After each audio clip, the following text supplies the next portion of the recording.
এখনো সকাল আছি আমরা এখন।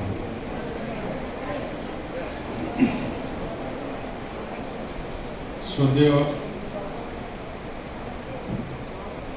রণদা প্রভাত সাহার 127তম জন্মবার্ষিকী উদযাপন উপলক্ষে সংস্কৃতি বিষয়ক মন্ত্রণালয়ের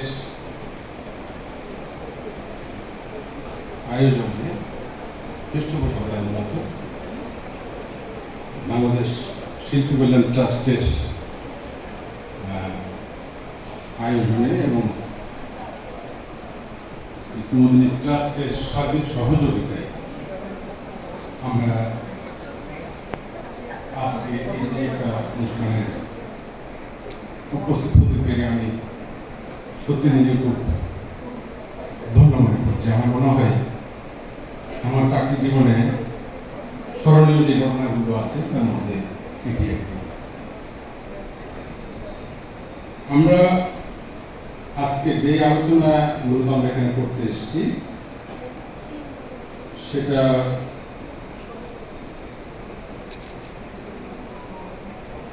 যারা এখানে উপস্থিত আছে তারা সবাই একটু আগে আমাদের খালিদ স্যার বলেছেন, আমার সহকর্মী আদর্শ বলেছেন, আমরা সবাই জানি, কিন্তু আমরা এখন একটু কম জানি আর সবাই বেশি জানি। আমি আর আদর্শ সবচেয়ে কম জানতাম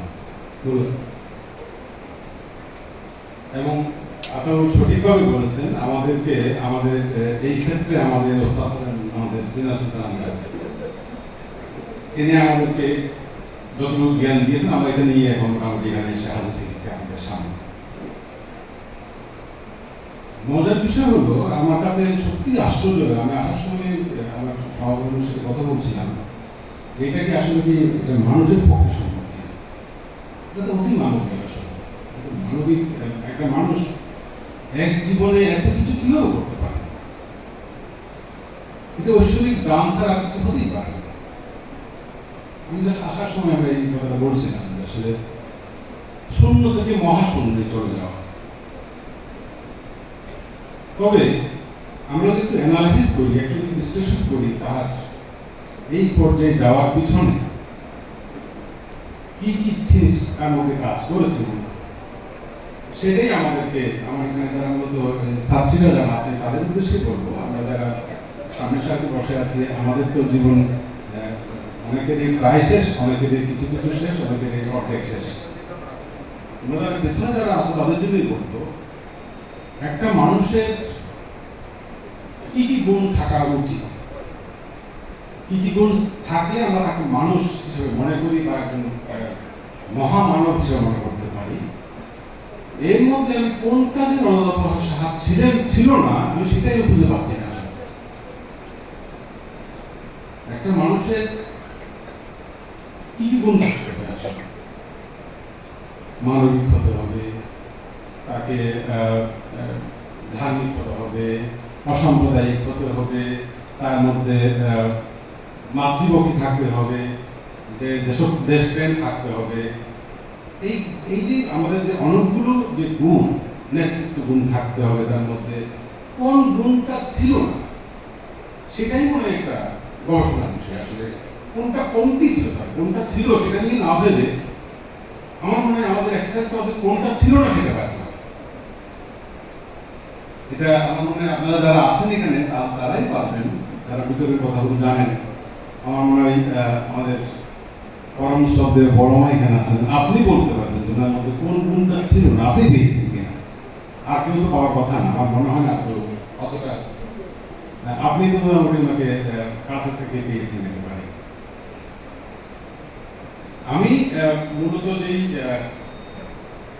আমাদের মেয়েদের উদ্দেশ্যে বলার জন্যই বলছি কথাগুলো, কারণ আমাদের টার্গেট কিন্তু আপনার তোমরাই, যে তার কাছ থেকে আমরা যদি কিছু কিছু নিতে পারি তাহলে আমরা অতিমানব বা মহামানব না হলে মানব হতে পারি।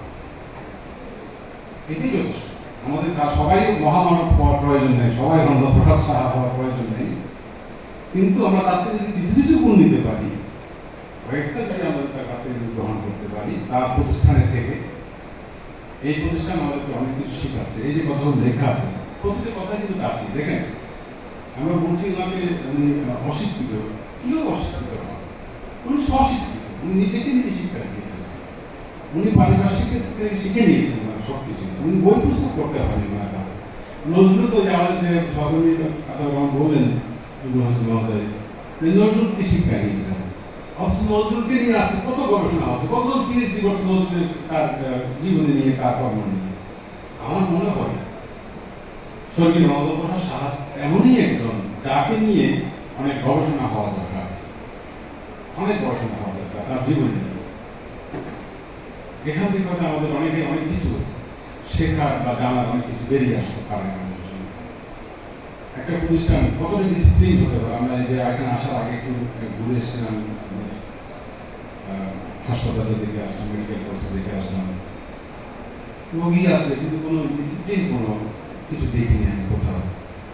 একটা সরকারি হাসপাতালে যান, আপনি বন্ধের জন্য থাকতে পারবেন না, ওখানে বিভিন্ন রকমের বিশৃঙ্খল চিল্লাচিল্লি হচ্ছে, একটা শব্দ কোথাও পেলাম আমি এখানে। এই তো শিক্ষা, এটাই তো উনি শিক্ষা দিয়ে গেছেন আমাদের, আমার এখানে সবাইকে শিখিয়ে গেছে। আমার মনে হয় আমরা সঠিক জায়গাতেই এসেছি।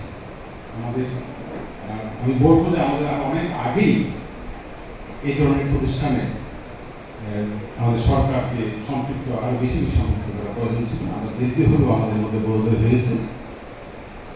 আমরা ভবিষ্যতে আমি থাকি আর না থাকি, আমি অবশ্যই এটা রিকমেন্ড করে যাব, যাতে করে আমাদের এই ধরনের প্রোগ্রামগুলো আমরা অব্যাহত রাখি এবং আরো বড় পরিসরে করতে পারি। এটাই আমার একটা ইচ্ছা থাকবে।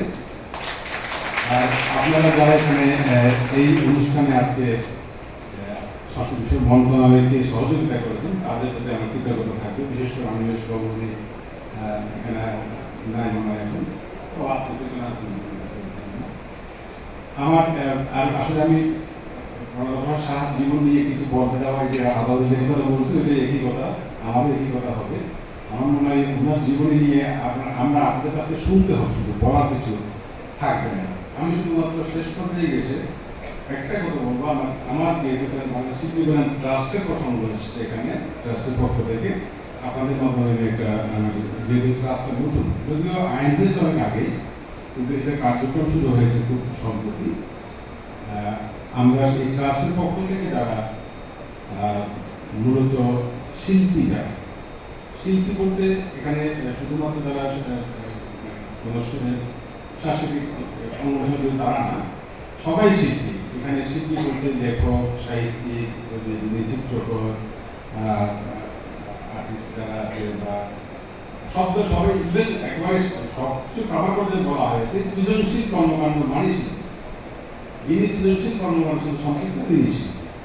তাদেরকে আমরা যারা তাদের সন্তানদেরকে আমরা বৃত্তি দিয়ে থাকি এই ট্রাস্টের পক্ষ থেকে, শিল্পীদের সন্তানদেরকে, এবং যারা শিল্পী, যারা উচ্চশিক্ষার জন্য যারা এমফিল পিএইচডি করতে শিল্পকর্মে অবদান রাখার লক্ষ্যে, শিল্পের কোনো শাখায়, নাচের উপরে হোক, গানের উপরে হোক, কোনো একটা সাহিত্যের উপরে হোক, বা ইভেন কোনো আঁকার উপরে হোক, চিত্রশিল্প হোক, যাই হোক না কেন, উনি এমফিল পিএইচডি করার জন্য যদি ইচ্ছা পোষণ করেন, তাহলে সরকার এই ট্রাস্টের মাধ্যমে আপনাদেরকে বৃত্তি দেওয়ার জন্য সুযোগ করে দিয়েছে। আমার মনে হয় আপনাদের মাধ্যমে আমি এই আমাদের ট্রাস্টের যে মেসেজটা আপনাদের দিলাম, এটা প্রতি বছর জানুয়ারি মাসে একটা বিজ্ঞাপন দেওয়া হয় সংশ্লিষ্ট মন্ত্রণালয়ের ওয়েবসাইটে, এবং আমাদের শিল্পী ট্রাস্টের ওয়েবসাইটে বিজ্ঞাপনটা দেওয়া হয়।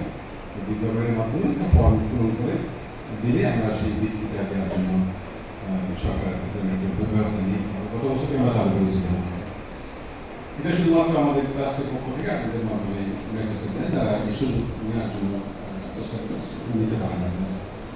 আমি আর বেশি কথা বলবো না। আমাদের এই সংশ্লিষ্ট মন্ত্রণালয়ের পক্ষ থেকে, ট্রাস্টের পক্ষ থেকে আবারও আপনাদের সবাইকে ধন্যবাদ জানিয়ে আমার বক্তব্য শেষ করছি। জয় বাংলা, বাংলাদেশ চিরজীবী।